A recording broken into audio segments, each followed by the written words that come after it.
Sir म्हणजे माझ्या घरचे शेतकरी आहेत आणि काय होतं की आमची शेती सुरुवातीला कमी होती, त्यामुळे माझे वडील काय करायचे, आम्ही दुसऱ्यांची पण शेती माझ्या पप्पाने करायला घेतली होती. बरं. मग तिथं कसं असायचं, ती शेती होती ती घरापासून 1-2 किलोमीटर अंतरावर होती.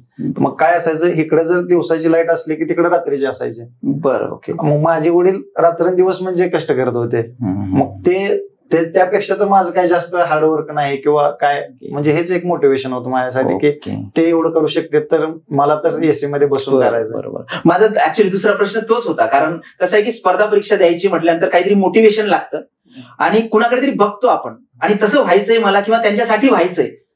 तर तुम्ही सांगितलं की तुमच्या वडिलांचा तुम्ही कष्ट करताना बघितलं आणि त्या मानाने तुम्हाला इथे कष्ट, तरी एक साधारणतः इंजिनिअरिंगच्या असेल किंवा ग्रॅज्युएशन लेवलच्या, तर एक साधारणतः कधी तुम्हाला वाटलं की मला शासनातच जायचंय? म्हणजे लहानपणापासूनच असं होतं की माझ्या फॅमिली बॅकग्राऊंड असं शिकलेले कोणी नाहीत, पण माझ्या घरच्यांचं असं होतं की म्हणजे हा हुशार वाटतो याला तर शिकवायचं, काही कमी पडू द्यायचं नाही. आणि लहानपणापासूनच माझ्या काकाने ते माझ्यावर असं म्हणजे लहानपणापासूनच बंबाडिंग केलं की हा तर अधिकारीच होणार. मग अधिकारी होणार हे माहिती होतं मला, पण कोणता होणार हे माहिती नव्हतं. मग ते जसं मला माहित होत गेलं, जसं डिरेक्शन भेटत गेली तसं मी ह्या क्षेत्राकडे आलो. नमस्कार विद्यार्थी मित्रांनो, मी प्रमोद देशकरी आपणा सर्वांचं परत एकदा स्वागत करतो. विद्यार्थी मित्रांनो, या कार्यक्रमामध्ये आपण नवनवीन अधिकारी वर्ग जे नुकतेच जॉईन झालेले आहेत किंवा ज्यांनी नुकतेच त्या पोस्ट काढलेल्या आहेत अशा विद्यार्थ्यांच्या आणि अधिकाऱ्यांच्या मुलाखती घेत असतो. आणि ह्या कशासाठी घेत असतो, तर नक्कीच तुमच्यासारखे जे विद्यार्थी आहेत जे जस्ट पासआउट झालेले आहेत किंवा स्पर्धा परीक्षेची तयारी करतायत त्यांच्यासाठी मोटिवेशन म्हणून. पण विद्यार्थी मित्रांनो, हे जेवढं दिसतं तेवढं सोपं नसतं. एक ध्येय घ्यायचं, त्या ध्येयाला समोर ठेवायचं आणि दैनंदिन जीवनामध्ये इतकी सवय लावून घ्यायची की त्या ध्येयापर्यंत एक दिवस आपण पोहोचलंच पाहिजे. असेच एक अधिकारी आपल्याला आज लाभलेले आहेत. पंढरपूर सारख्या छोट्याशा तालुक्या प्लेसमधनं आलेले श्री शुभम शिंदे सर आपल्यासोबत आहेत.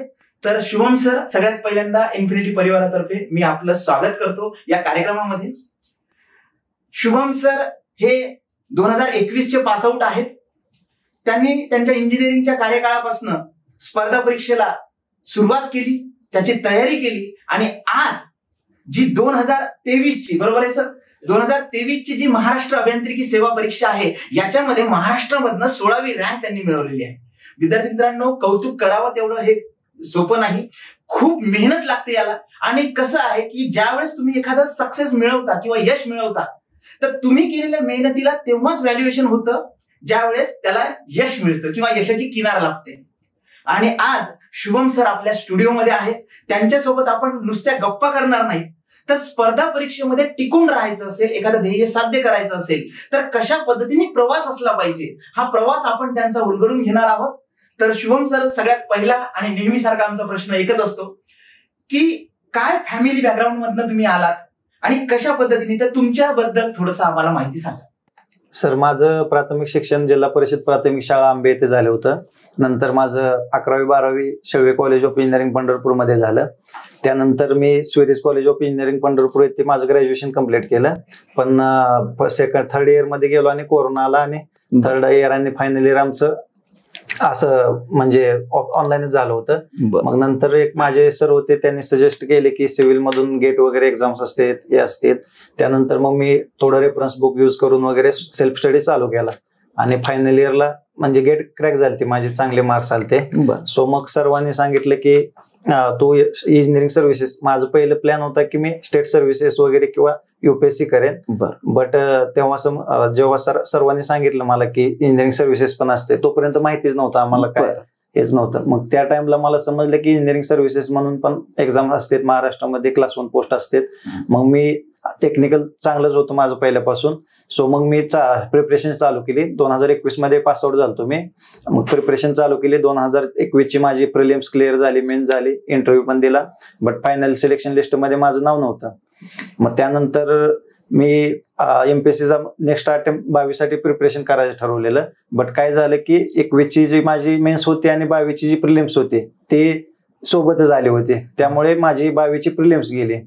मग त्या प्रोसिजर मध्ये काय झालं की 2-3 वर्ष माझे म्हणजे 2023 पर्यंत काहीच नव्हतं हातामध्ये. मग थोडं वाटायला लागले की प्लॅन बी बघितला पाहिजे का, काय करायचं काय नाही. आणि त्यात सर्वात मोठा धक्का म्हणजे 2023ला सिलेबस चेंज झाला. सिलेबस चेंज झाला, मेप्री चेंज झाली, मेन चेंज झाली, प्रिलिम्सला राज्यसेवेचा सिलेबस आला. असं म्हणजे पूर्ण जगच बदलल्यासारखं वाटायला लागलं. एवढं प्रिलिम्ससाठी केलं तर मी मेन्सचा स्टडी अनुभव होता, सगळं होतं, पण आता सगळंच म्हणजे काय उपयोग होणार नाही आधी केलेलंच असं वाटलं. नंतर तेच आपलं जर फ्रेंड सर्कल चांगलं असेल, गाईड आपले चांगले असतील, तर माझे मित्र होते रोहित बादुगडे, स्वप्नील सर म्हणून, ते पण रँक आहे त्यांची पण, PWD मध्ये सिलेक्टेड आहे, ते AW आहेत. मग त्यांनी मला सांगितले की सगळ्यांसाठी चेंज झाले, तुझ्या एकट्यासाठी असं काय झालेलं नाही. मग त्यामुळे मी काय केलं, नंतर मग सिलेबस बघायला चालू केला, हे करायला चालू केलं आणि झालं माझं. मला म्हणजे लाईफमध्ये माझ्या घरच्यांनी खूप सपोर्ट केला. माझे मित्र असतील जसे की स्वप्नील पाटील सर, रोहित सर, या सर्वांनी मला आजपर्यंत प्रत्येक ठिकाणी खूप सपोर्ट केलाय. विशेषतः मी त्यांचं आभार मानेन. नंतर तुम्ही माझं जो स्ट्रगल होता किंवा मी काय केलं की माझ्यामुळे दुसऱ्या 2 लोकांना काहीतरी, एका जरी विद्यार्थ्याचा माझ्या फायदा झाला तरी ते मला खूप मोठा आहे. आणि ती संधी तुम्ही अवेलेबल करून दिली, त्याबद्दल मी इन्फिनिटी परिवाराचा पण आभार मानतो. Thank you sir. बरं, आता याच्यामध्ये सुरुवातीला तुम्ही town planning assistant town planner ही सुद्धा परीक्षा दिली. त्यानंतर 21 परीक्षा दिली, त्यानंतर 22ला सुद्धा परीक्षा दिली. आता टाउन प्लॅनिंगचा हा सिलेबसच वेगळा आहे, 21चा पॅटर्न वेगळा होता, ऑब्जेक्टिव्ह होतं मेन्स मुख्य, बरोबर आहे, आणि ते सब्जेक्ट होते तुमचे, आणि डिस्क्रिप्टिव्ह आल्यानंतर मग हे सगळं स्विच होता तरी तुम्ही सुरुवातीला इंटरव्ह्यू पर्यंत गेलात आणि नंतर प्री डिस्क्वालिफाय झाला सपोज, पण तुम्ही तिथे धीर सोडला नाही. तर हे ट्रान्झिशन जे आहे याला तुम्हाला कसं हँडल केलं तुम्ही? सर म्हणजे माझ्या घरचे शेतकरी आहेत आणि काय होतं की आमची शेती सुरुवातीला कमी होती, त्यामुळे माझे वडील काय करायचे, आम्ही दुसऱ्यांची पण शेती माझ्या पप्पाने करायला घेतली होती. बरं. मग तिथं कसं असायचं, ती शेती होती ती घरापासून 1-2 किलोमीटर अंतरावर होती. मग काय असायचं, इकडे जर दिवसाची लाईट असली की तिकडे रात्रीची असायची. बरं, ओके. मग माझे वडील रात्रंदिवस म्हणजे कष्ट करत होते. मग त्यापेक्षा तर माझं काही जास्त हार्डवर्क नाही किंवा काय, म्हणजे हेच एक मोटिवेशन होतं माझ्यासाठी की ते एवढं करू शकते तर मला तर एसी मध्ये बसून करायचं. बरोबर. माझा ऍक्च्युअली दुसरा प्रश्न तोच होता, कारण कसं आहे की स्पर्धा परीक्षा द्यायची म्हटल्यानंतर काहीतरी मोटिवेशन लागतं आणि कुणाकडे तरी बघतो आपण आणि तसं व्हायचंय मला किंवा त्यांच्यासाठी व्हायचंय. तर तुम्ही सांगितलं की तुमच्या वडिलांचा तुम्ही कष्ट करताना बघितलं आणि त्या मानाने तुम्हाला इथे कष्ट, तरी एक साधारणतः इंजिनिअरिंगच्या असेल किंवा ग्रॅज्युएशन लेवलच्या, तर एक साधारणतः कधी तुम्हाला वाटलं की मला शासनातच जायचंय? म्हणजे लहानपणापासूनच असं होतं की माझ्या फॅमिली बॅकग्राऊंड असं शिकलेले कोणी नाहीत, पण माझ्या घरच्यांचं असं होतं की म्हणजे हा हुशार वाटतो याला तर शिकवायचं, काही कमी पडू द्यायचं नाही. आणि लहानपणापासूनच माझ्या काकाने ते माझ्यावर असं म्हणजे लहानपणापासूनच बंबार्डिंग केलं की हा तर अधिकारीच होणार. मग अधिकारी होणार हे माहिती होतं मला, पण कोणता होणार हे माहिती नव्हतं. मग ते जसं मला माहित होत गेलं, जसं डिरेक्शन भेटत गेली तसं मी ह्या क्षेत्राकडे आलो. खूप छान. म्हणजे सुरुवातीला बिंबवल्या गेलं की तू अधिकारीच आहेस आणि त्यानंतर तुम्ही एक्झिक्युटिव्ह पण केलं.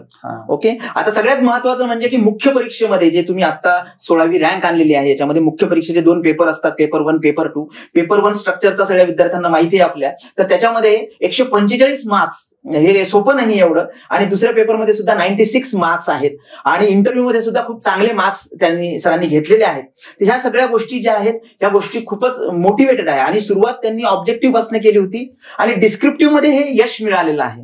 तर हा जो प्रवास होता ऑब्जेक्टिव्ह टू डिस्क्रिप्टिव्ह, तर याच्यामध्ये प्रयत्न करताना काय चेंजेस केले तुम्ही? सर, ऑब्जेक्टिव्ह करताना कसं होतं, आपल्याला फक्त फॉर्म्युला माहित असेल आणि आपण फॉर्म्युला पाठ असेल तर आपण सॉल्व्ह करू शकत होतो. पण डिस्क्रिप्टिव्हला कसं आहे, डायरेक्ट फॉर्म्युला डिराईव्ह करायला विचारत होते किंवा मोठमोठे क्वेश्चन्स येत होते. मग त्या टाइमला सुरुवातीला मला वाटलं की आता म्हणजे सगळंच वाया जाते काय माझं केलेलं, पण जे बेसिक कन्सेप्ट असतात ते तर सेमच असतात, फक्त अप्रोच जो असतो तोच फक्त चेंज होतो. म्हणजे सिव्हिल इंजिनिअरिंगची कोणती जरी एक्झाम घेतली तर फक्त डिफरन्स एवढाच आहे की अप्रोच चेंज होतो की क्वेश्चन लेवल चेंज होते, पण जो बेसिक जो कॉन्सेप्ट आहे, जो बेसिक स्टडी आहे तो तर चेंज होणार नाही.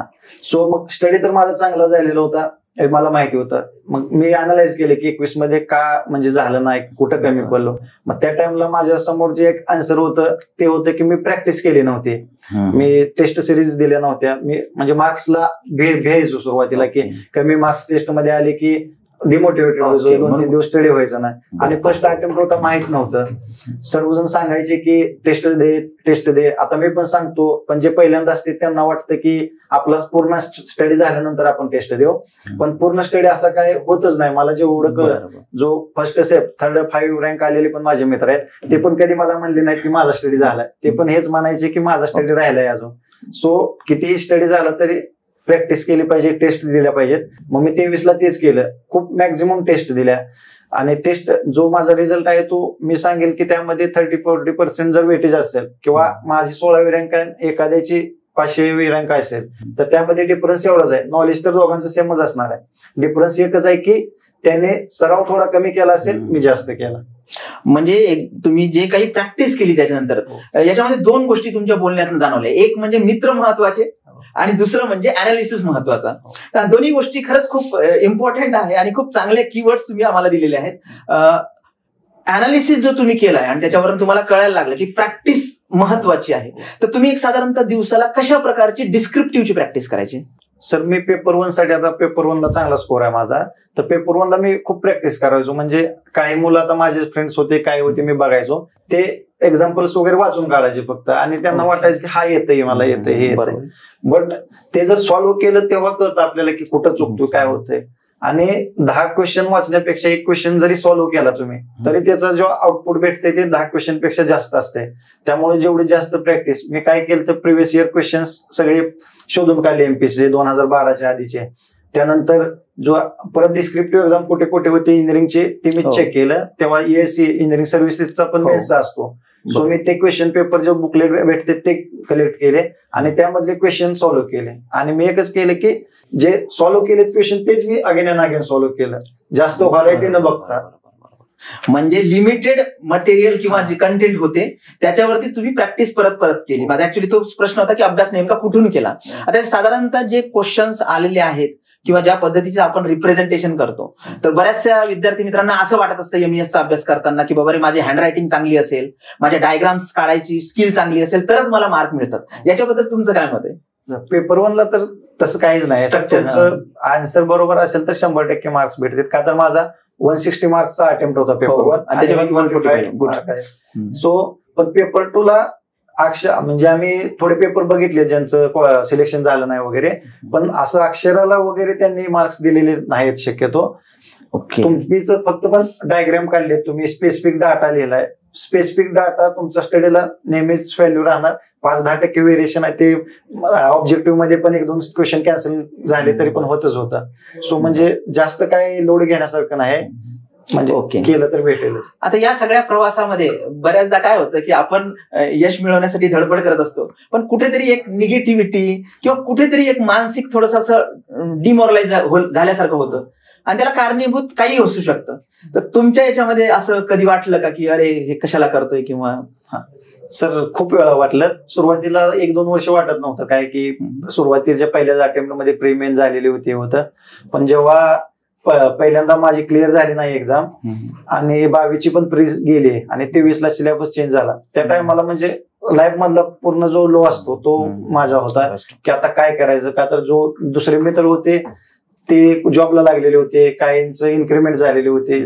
मग असं वाटायचं की हे करू की सोडून देऊन दुसरा जॉब बघू, हे बघू. पण लकीली परत माझं गेटमध्ये पण म्हणजे चांगली रँक आली आणि मला IIT बॉम्बे भेटलेली होती. सो प्लॅन बी म्हणजे तयार करायला मी चालूच केलं तसं, खरं सांगायचं तर. म्हणजे कुठल्याही एखाद्या डाऊन सिच्युएशन मध्ये म्हणजे नाराज न होता किंवा त्याचा भाऊ न करता तुम्ही परत रिबाउन्स केलं आणि IIT मुंबई त्याच्यामध्ये मला वाटते कन्स्ट्रक्शन मॅनेजमेंट मध्ये तुम्ही MTech केलं आणि तो सुद्धा म्हणजे पॅरलली तुमचा प्लॅन बी सुद्धा सुरू होता. म्हणजे तेवढ्या स्ट्रॉंगली सुरू होता, असं नाही की फक्त काहीतरी आहे म्हणून किंवा जॉब आहे म्हणून नाही, तेवढ्या स्ट्रॉंगली सुरू होता. तर खूप चांगल्या पद्धतीने तुम्ही हे सगळं घडून आणलंय. आता याच्यामध्ये सगळ्यात महत्वाचं आहे की पॅटर्न चेंज झालेला आहे. काही विद्यार्थी असे होते की ज्यांनी तिथे हातबल झाले ते की आतापर्यंत ऑब्जेक्टिव्ह होतं, मी त्याचा केला, आता मी सरळ सेवा करणार, आता मी MES कडे काही जाणार नाही. तर तुम्ही एखादा संदेश त्यांना देऊ इच्छिता की त्याच्यामध्ये काय केलं म्हणजे होऊ शकतं डिस्क्रिप्टिव्ह मध्ये सुद्धा? डिस्क्रिप्टिव्ह मध्ये सर जर कन्सेप्ट तुमच्या क्लिअर असतील आणि तुम्हाला खरंच इंजिनिअरिंगची आवड असेल की बाबा मला शिकायचं आहे, ना की फक्त जर कोणी फक्त जॉबसाठी करत असेल तर डिस्क्रिप्टिव्ह थोडं अवघडच राहील त्यांना. पण ज्यांना असं आहे की मला शिकायचं आहे, इंजिनिअरिंग ऍक्च्युअल मध्ये काय आहे किंवा हे फॉर्म्युले आपण वाचतोय किंवा हे प्रोसिजर बघतोय ती नेमकी काय डिराईव्ह झाली, त्याची नेसेसिटी काय होती किंवा त्याचं आउटपुट काय भेटलंय, काय गरज होती, हे जर तुम्ही करत गेला तर नक्कीच डिस्क्रिप्टिव्हला खूप इझी जाते. डिस्क्रिप्टिव्ह हार्ड नाही, फक्त समजून घ्यावं लागते, मेहनत करावी लागते. आता याच्यामध्ये एक मला महत्वाचा प्रश्न आहे की ज्यावेळेस 16वी रँक आपण घेतो तर डेफिनेटली आपण बाकीच्या विद्यार्थ्यांपेक्षा काहीतरी वेगळं करतो. एक दैनंदिनी असते आपली, डेली आपण रुटीन असतं. तर मला तुमच्याकडनं जाणून घ्यायचं की ते वेगळं काय आहे की जे तुम्ही केलं आणि तुम्हाला वाटतं की याच्यामुळे कदाचित मला चांगले मार्क्स मिळाले? सर मी काय केलं तर एक्झामच्या आधी म्हणजे एक्झाम पर्यंत तर सर्वजण 1-2 महिन्या आधी तर सर्वजण सेम स्टडी करतात. मी पण एक्झामच्या टाइमला मी काय केलं तर एकदा परत स्ट्रक्चरचे जे 1 महिन्यापूर्वी लास्टचे 15 दिवस रिव्हिजनला सोडलेले मी पेपर 2 साठी आणि पेपर 1 साठी मागच्या महिन्यामध्ये मी परत एकदा सर्व एक्झाम्पल माझे जे नोटबुक मध्ये होते ते हाताने सॉल्व्ह केले. प्लस दुसरं एक ऍडव्हान्टेज म्हणजे आता डिस्क्रिप्टिव्हला सगळ्यात महत्वाचं आहे की कॅल्सी यूज करता आले पाहिजे. ते मी खूप सारे शॉर्टकट्स शोधून काढलेले आणि कॅल्सीवर मी हातखंडा तयार केला की म्हणजे दुसरा जर एखादा 6-7 मिनिटात प्रॉब्लेम सोडवत असेल तर मी तो 4 मिनिटात सोडवू शकत होतो. प्लस अॅक्युरेसी येत होती माझे.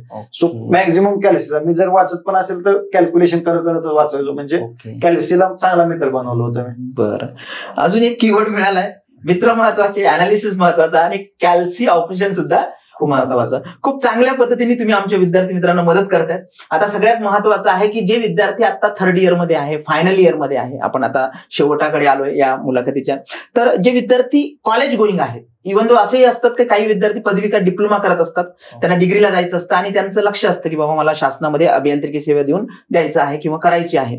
तर अशा विद्यार्थ्यांना कॉलेजमध्ये असताना कशा पद्धतीने त्यांनी अभ्यास करा, कारण डिस्क्रिप्टिव्ह आता त्यांना ही एक्झामचा पॅटर्नही डिस्क्रिप्टिव्ह आहे आणि दुसरी गोष्ट म्हणजे की अभियांत्रिकी सेवा आणि जसं कॉलेजमध्ये असतो पेपर तोही डिस्क्रिप्टिव्हच आहे. तर त्या विद्यार्थ्यांनी कशा पद्धतीने अभ्यास केला पाहिजे आतापासून? त्यांनी नवीन काय न करता सर जे त्यांचे रेग्युलर जे आहे सब्जेक्ट आहेत ते आहेत ते जरी त्यांनी चांगल्या प्रकारे शिकून घेतलं, कन्सेप्ट क्लिअर केला आणि कॉलेजचे जे क्वेश्चन आहेत ते जरी सॉल्व्ह केले. डिस्क्रिप्टिव्ह म्हणजे असं काय वेगळं नाही, जे युनिव्हर्सिटीला तुम्हाला पेपर येणार आहेत तेच क्वेश्चन आहेत, फक्त जास्त मार्क्स असणार आहे. सो ते जे शिकतायत ते जरी डेडिकेटेडली शिकलं आणि सुरुवातीला मी मगाशी सांगितलं सिव्हिल इंजिनिअरिंग म्हणजे आवड म्हणून केलं आणि सगळा स्टडी केला तर डिस्क्रिप्टिव्ह काहीच हार्ड नाही. पण जर जॉब पाहिजे आणि करायचंय म्हणून जर केलं तर मग काही उपयोग नाही त्या गोष्टीचा. बरं, आता सगळ्या बऱ्यापैकी तुम्ही खूप चांगली माहिती आमच्या विद्यार्थी मित्रांना सांगितलंय, तरी तुम्हाला जर काही अजून गायडन्स द्यायचा असेल विद्यार्थ्यांना की बाबा कसं आहे की अप अँड डाऊन्स आहेत, मोबाईलचा जमाना आहे, रीलची सवय लागलेली आहे, शॉर्ट मेमरी व्हायला लागली आहे, आपण एका पर्टिक्युलर रीलवरती टिकत नाही आणि MES हे जे आहे हे डिस्क्रिप्टिव्ह आहे. तर अशा वेळेला विद्यार्थी मित्रांनी जर फोकस करायचा असेल आणि खऱ्या अर्थाने अभियांत्रिकी सेवा द्यायची असेल तर त्यांनी सुरुवात कुठून करायला पाहिजे? सर सुरुवात आता माझं सांगतो 2023 ला प्रिलिम झाली, ती 24 मध्ये मेन झाली, 25 ला इंटरव्ह्यूला. बरोबर, म्हणजे पहिल्यांदा तर तुम्ही बघितलं पाहिजे की माझ्यामध्ये पेशन्स आहे, मी थांबू शकतोय का एवढ्या दिवस, किंवा माझं फॅमिली बॅकग्राऊंड काय आहे, मला म्हणजे तेवढे दिवस थांबू शकतील का, जॉबची अर्जंट गरज आहे का, प्रेशर हँडल होईल का. मग ते जर तुमची पहिली तर मानसिक तुमची स्थिती कशी आहे, तुम्ही जर मानसिक प्रिपरेशन सुरुवातीला केली त्यानंतर नेक्स्ट पार्ट आहे मग तुम्ही एक्झाम ठरवा आधी की मी सरळ सेवा देणार आहे की मी डिस्क्रिप्टिव्ह देणार आहे. कसं आहे की मी खूप जण आहेत की आता सरळ सेवेची ऍड आली की सरळ सेवा चालू करते, नंतर MH आता PWD जागा दिसले की इकडे वळे, पण तसं मग काहीच होत नाही, ज्या त्या एक्झामची रिक्वायरमेंट वेगळी असते. सो पहिल्यांदा तुम्ही डिसाईड करा करायचंय तर करायचंय, मी एवढा टाइम द्या, सुरुवातीला ठरवा मी 3 अटेम्प्ट देईन किंवा 4 देईन.